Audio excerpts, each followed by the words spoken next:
মধ্যপ্রাচ্যে দখলদার ইসরায়েল ও ইরানের মধ্যে চলছে ভয়ঙ্কর যুদ্ধ, আর এ যুদ্ধে সরাসরি অংশ নিয়েছে মার্কিন যুক্তরাষ্ট্র। আমাদের হাতে এসেছে গুরুত্বপূর্ণ আপডেট আন্তর্জাতিক সংবাদ। শুরুতেই থাকছে ইসরায়েলে ফের ব্যাপক ক্ষেপণাস্ত্র হামলা। এবারে জানিয়ে দিব ইরানে বিপদে লাখ লাখ আফগান নাগরিক, জাতিসংঘের উদ্বেগ। এদিকে দেশের মানুষের প্রতি বিএনপি মহাসচিবের বিশেষ আহ্বান।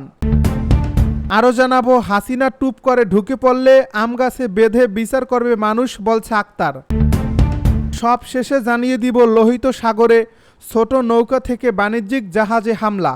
এতক্ষণ শুনছিলেন আপডেট আন্তর্জাতিক সংবাদের শিরোনাম, এবারে বিস্তারিত।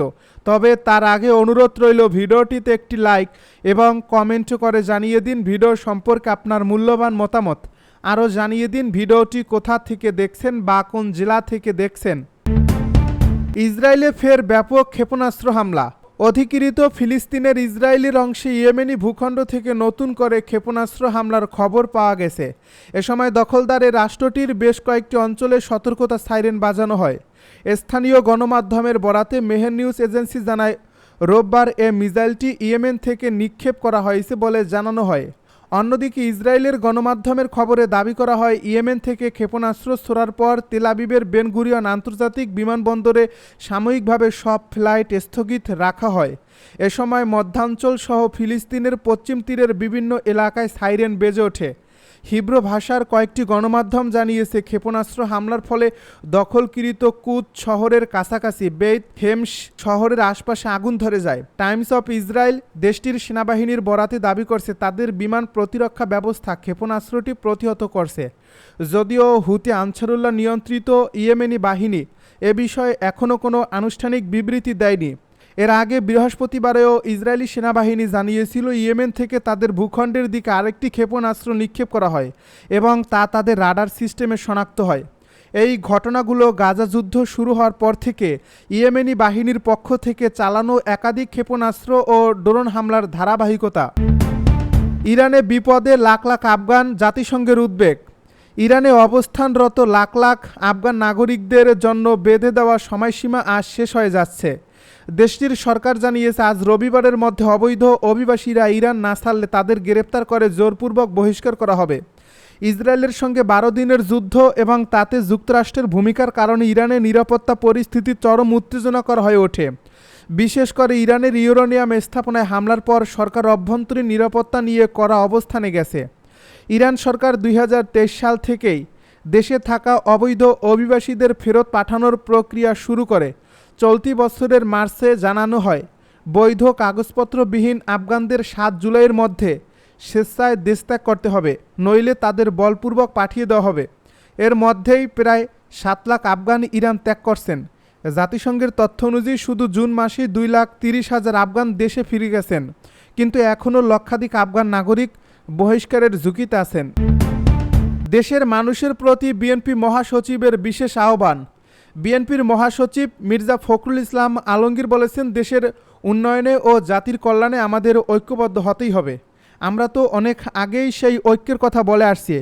রবিবার বিকেলে রাজধানীর গুলশানের একটি হোটেলে foundation for strategic and development studies আয়োজিত জাতীয় নিরাপত্তার স্বার্থে জাতীয় ঐক্য অপরিহার শীর্ষক সেমিনারে তিনি আহ্বান জানান। তিনি বলেন, আমাদের একটা নিয়মের মধ্য দিয়ে এবং নির্বাচনের মাধ্যমেই তো জনগণের অধিকার অর্জিত হবে। আপনারা সেই তিতুমিরের সময়টার কথা বলেন, সেই সময়েও তারা দেশের স্বার্থে কঠিন ঐক্যবদ্ধ হয়েছিল। তাহলে আমরা এখন কেন পারবো না? আসুন আমরা সব কিছু ভুলে গিয়ে দেশের স্বার্থে একসঙ্গে ঐক্যবদ্ধ হয়ে কাজ করি। সেমিনারে বিএনপির স্থায়ী কমিটির সদস্য ডক্টর খন্দকার মোশাররফ হোসেন বলেন, আমরা বলেছি, সুষ্ঠু নির্বাচনের মাধ্যমে সরকার ও সংসদ গঠনের মধ্য দিয়ে দেশের নিরাপত্তা, কর্মসংস্থান ও জনকল্যাণ বৃদ্ধি করতে হবে। বিএনপির স্থায়ী কমিটির এ সদস্য আরও বলেন, প্রথমে আমি এফডিসিকে এমন আয়োজনের জন্য ধন্যবাদ জানাই। হাসিনা টুপ করে ঢুকে পড়লে আম গাছে বেঁধে বিচার করবে মানুষ, বলছে আক্তার। জাতীয় নাগরিক পার্টির সদস্য সচিব আক্তার হোসেন বলেছেন, শেখ হাসিনা মাঝে মাঝে টুপ করে ঢুকে পড়তে চায়।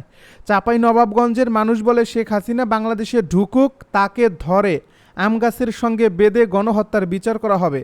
রোববার দুপুরে নবাবগঞ্জ সরকারি কলেজ চত্বরে আয়োজিত দেশব্যাপী জুলাই পদযাত্রার পথসভায় এসব কথা বলেন তিনি। সীমান্তে ভারতের আগ্রাসনের বিষয়ে আক্তার হোসেন আরও বলেন, বাংলাদেশের মানুষের উপর দীর্ঘ সময় ধরে আওয়ামী লীগ স্বৈরাচার নির্মম নির্যাতন করছে। সেই নির্যাতনকে প্রশ্রয় দিয়ে দিল্লির সরকার সীমান্তবর্তী জেলাগুলোতে এমনকি চাঁপাইনবাবগঞ্জেও সীমান্তে মানুষদের গুলি করে হত্যা করছে। তিনি আরও বলেন, দিল্লি না ঢাকা এই স্লোগানটি সবচেয়ে বেশি ধারণ করে চাঁপাইনবাবগঞ্জের মানুষ। এ এলাকার মানুষ এতটাই সাহসী, বিএসএফ বন্দুক নিয়ে বাংলাদেশে ঢুকছে, আপনারা কাস্তে নিয়ে ওদেরকে তাড়িয়ে দিয়েছেন। বাংলাদেশের মানুষ নিজেদের মর্যাদা ও ঐতিহ্য নিয়ে বসবাস করবে। এতে ওই ভারত, আমেরিকা ও চীন কেউ আঙুল তুলে কথা বলার সাহস করবে না। লোহিত সাগরে ছোট নৌকা থেকে বাণিজ্যিক জাহাজে হামলা। ইয়েমেনের উপকূলে লোহিত সাগরে রবিবার ছোট নৌকা থেকে রকেট চালিত গ্রেনেড ও আগ্নেয়াস্ত্র দিয়ে একটি বাণিজ্যিক জাহাজে হামলা চালিয়েছে বন্দুকধারীরা। পর্যবেক্ষক সংস্থাগুলো এ তথ্য জানিয়েছে। গুরুত্বপূর্ণ এই বাণিজ্যিক জলপথে এটি সর্বশেষ হামলা। ব্রিটেনের রয়্যাল নেভি পরিচালিত ইউকে মেরিটাইম ট্রেড অপারেশনস জানিয়েছে, ইয়েমেনের হোদেইদা বন্দরের 51 নটিক্যাল মাইল দক্ষিণ পশ্চিমে এই হামলা হয়েছে। ইউকে এমটিওর বিবৃতিতে বলা হয়েছে, এই জাহাজটিকে একাধিক ছোট নৌযান ঘিরে রেখে গুলিবর্ষণ ও রকেট চালিত গ্রেনেড ছোড়ে। সশস্ত্র নিরাপত্তা দল পাল্টা গুলি চালায় এবং পরিস্থিতি এখনও চলমান। এছাড়া ব্রিটেন ভিত্তিক নিরাপত্তা সংস্থা অ্যাম্বে জানায়, 8টি স্কিপ একসঙ্গে জাহাজটির দিকে এগিয়ে এসে প্রথমে ছোট অস্ত্র ও পরে রকেট চালিত গ্রেনেড দিয়ে আক্রমণ চালায়। জাহাজটি লোহিত সাগরের উত্তর মুখে যাত্রা করছিল। হোদেইদা শহরটি ইরান সমর্থিত হুতি, তবে এই হামলার দায় এখনও কেউ স্বীকার করেনি। ইসরায়েল হামাস যুদ্ধ শুরুর এক সপ্তাহ পর 2023 সালের নভেম্বর থেকে হুতি বিদ্রোহীরা লোহিত সাগর ও এডেন উপসাগরের ইসরায়েলি সংশ্লিষ্ট জাহাজে হামলা শুরু করে। 2024 সালের জানুয়ারিতে যুক্তরাষ্ট্র ও যুক্তরাজ্য সামরিক হামলা শুরু করলে হুতি তাদের লক্ষ্যবস্তুতে যুক্তরাষ্ট্র ও যুক্তরাজ্যের সংযুক্ত জাহাজগুলোকেও অন্তর্ভুক্ত করে। 2024 সালের মে মাসে যুক্তরাষ্ট্রের সঙ্গে একটি যুদ্ধবিরতিতে পৌঁছালেও হুতি জানায়, তারা লোহিত সাগরে ইসরায়েলি জাহাজে হামলা চালানো অব্যাহত রাখবে। এই বিদ্রোহীরা এ পর্যন্ত ডজনেরও বেশি বাণিজ্যিক জাহাজে হামলা চালিয়েছে, যার ফলে অনেক শিপিং কোম্পানি লোহিত সাগর এড়িয়ে দক্ষিণ আফ্রিকার আশপাশ দিয়ে বিকল্প পথ অবলম্বন করছে। আন্তর্জাতিক শিপিং চেম্বার জানিয়েছে, সাধারণত বিশ্ব বাণিজ্যের প্রায় 12% এই রুট দিয়ে পরিবাহিত হয়। আবারও ইয়েমেনি ক্ষেপণাস্ত্র হামলায় ইসরায়েলি বিমানবন্দর বন্ধ। ইসরায়েলের বেন গুরিয়ন আন্তর্জাতিক বিমানবন্দর অনির্দিষ্টকালের জন্য বন্ধ ঘোষণা করা হয়েছে। ইয়েমেনের সশস্ত্র বাহিনীর এক ক্ষেপণাস্ত্র হামলার পর ইসরায়েলি বিমান চলাচল কর্তৃপক্ষ এই সিদ্ধান্ত নেয়। আগত স্থানের সব ফ্লাইট বাতিল করা হয়েছে এবং বিমানবন্দরটি পরবর্তী নির্দেশ না দেওয়া পর্যন্ত বন্ধ থাকবে বলে জানানো হয়েছে।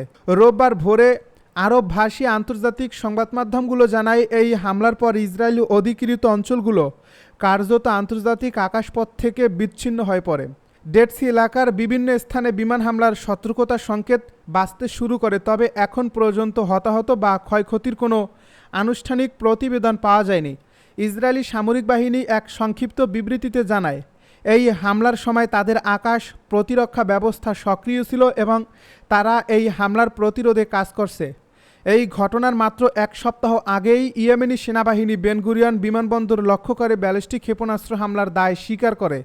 1 জুলাই আল মাসিরা টিভিতে প্রচারিত এক টেলিভিশন বিবৃতিতে ইয়েমেনের সামরিক মুখপাত্র ব্রিগেডিয়ার জেনারেল ইয়াহিয়া সারি বলেন, তেল আবিবের বেন গুরিয়ন বিমানবন্দর লক্ষ্য করে আমরা ফিলিস্তিন 2 নামের একটি হাইপারসোনিক ব্যালিস্টিক ক্ষেপণাস্ত্র ব্যবহার করে একটি বিশেষ সামরিক অভিযান পরিচালনা করেছি। তিনি আরও জানান, ওই হামলা সফলভাবে লক্ষ্যে পৌঁছেছিল, যার ফলে মিলিয়ন খানেক দখলদার আশ্রয়কেন্দ্রে ছুটে যায় এবং বিমানবন্দরের কার্যক্রমে বিশৃঙ্খলা সৃষ্টি হয়। তিনি আরও জানান, একই সময়ে ইলাত, তেল আবিব এবং আশকেলন অঞ্চলের 3টি সংবেদনশীল স্থানে একমুখী ড্রোন হামলা চালানো হয়।